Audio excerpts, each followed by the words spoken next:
Good morning, everyone. Today's kind of a quiet, solemn day because my family dog, he's an elderly dog. We've had him since 2007, so he's pretty old.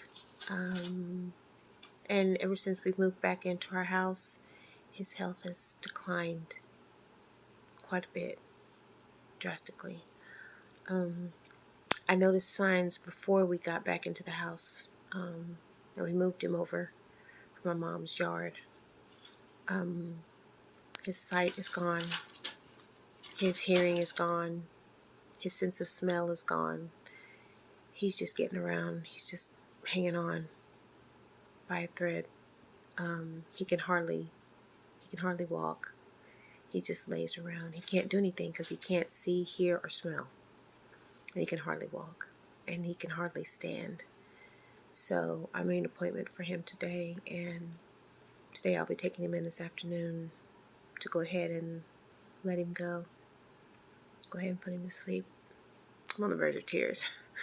I mean, he's been in our family for, quite some time. He was a good dog. He never gave us any trouble. He wasn't mean to anyone. He was a good part of the family, and he was a sweet dog and very good guard dog. So he would know and let us know right away who was good enough to come into the yard and who wasn't. So, but we're gonna miss him. Gonna miss his little face. He reminded us of a bear. He was part shepherd and something else. I think Akita, because he had that purple tongue with the little patches on it. So, he was either part shepherd and Akita or shepherd and Chow. So I'm thinking it's Chow because he was fluffy like a Chow. But he stayed outside. When we first got him, we let him in the house, but he didn't like it in here. And plus, his fur was the kind of fur that it got off and it attached to everything. And so I was like, no. And so the doctor, when they did his first examination, they were like, well, it's okay if he stays outside. He has that thick fur. And I was like, oh, okay. And so we let him stay outside. We always had him a house full of hay when it was cold.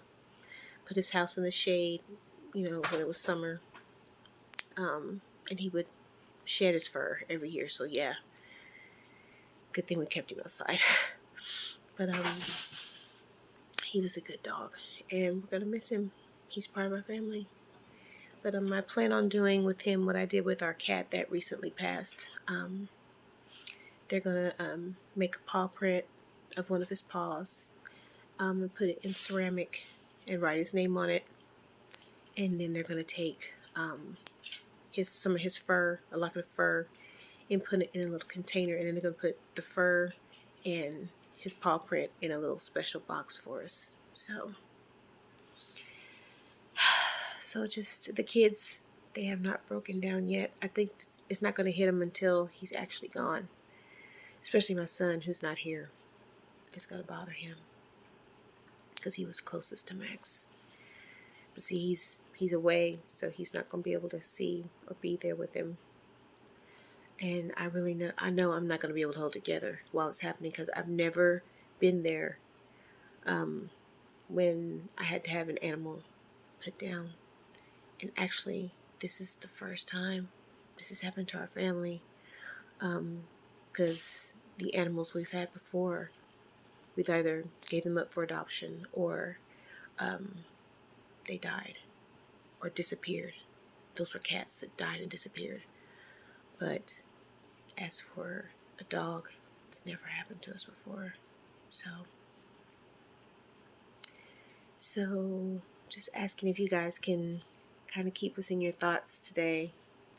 It is breaking our hearts to do this, but thank you. I'll keep you guys posted and updated.